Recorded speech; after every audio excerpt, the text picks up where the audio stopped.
જય માતાજી મિત્રો, તો હવે ગરમી પડવા માંડી છે અને કંઈક ઠંડુ ઠંડુ પીવાની ખૂબ જ મજા આવે તેવું મળી જાય તો આપણને ખૂબ મજા આવે છે. તો મેં આજે અહીંયા ગરમીઓમાં ઠંડુ પીવાની મજા આવે તેવું કોલ્ડ કોકો બનાવ્યો હતો ને એકદમ સરળ રીતે મેં આ બનાવ્યો હતો, જે તમે પણ ઘરે બનાવી શકશો અને બધાને ખૂબ જ પસંદ આવશે.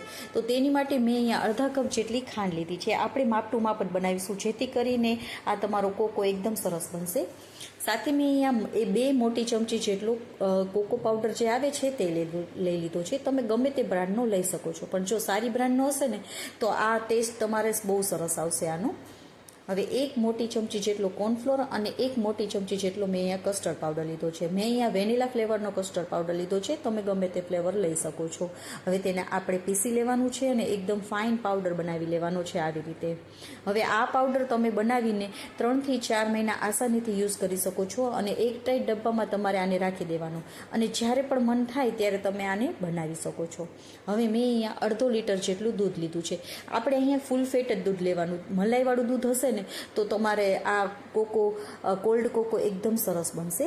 હવે થોડુંક ગરમ થાય ને પછી તેમાંથી આપણે 2 થી 3 મોટી ચમચી જેટલું દૂધને લઈ લેવાનું છે સાઈડમાં, અને તેમાં જે આપણે પાવડર બનાવેલું છે તેમાંથી 3 મોટી ચમચી જેટલું આપણે આમાં નાખી દઈશું. નવશેકું દૂધ હશે ને તો આમાં બિલકુલ લમ્સ નહીં રહે અને એકદમ સરળ રીતે તમારા આ પાવડર દૂધમાં મિક્સ થઈ જશે, માટે આપણે તેમાં થોડું નવશેકું દૂધ જ લેવાનું. હવે મેં અહીંયા ડેરી મિલ્ક લીધી છે ચોકલેટ, મેં 2 લીધી છે, નાની છે માટે. તમે આની જગ્યાએ કોઈ પણ ચોકલેટ લઈ શકો છો અને ડાર્ક ચોકલેટ હશે તો પણ એકદમ સરસ લાગશે.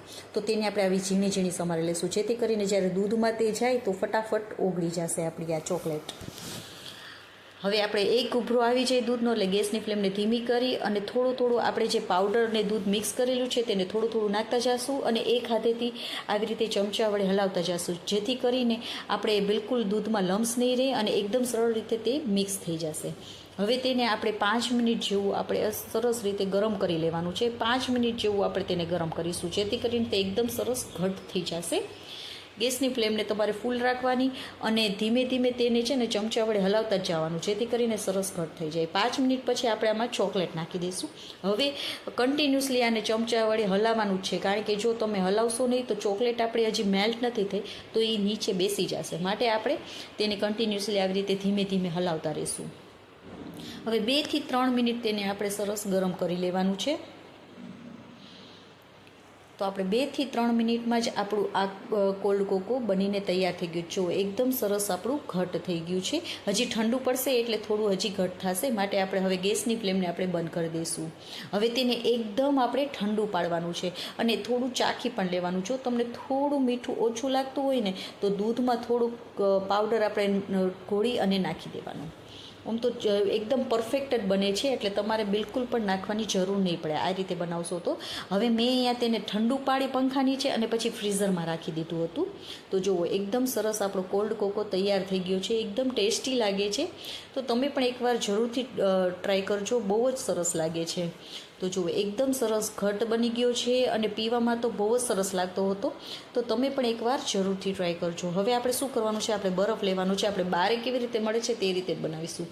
તો એક કપડામાં આપણે બરફને નાખી દેવાનું અને તેને છે ને આપણે કોઈ દસ્તો, આપણે ખાંડડી દસ્તાનો દસ્તો હોય છે ને તેનાથી જ મેં આવી રીતે પેક કરી અને તેને બરફને ખાંડી લીધો, એટલે એકદમ ચૂરો કરી નાખવાનો બરફનો.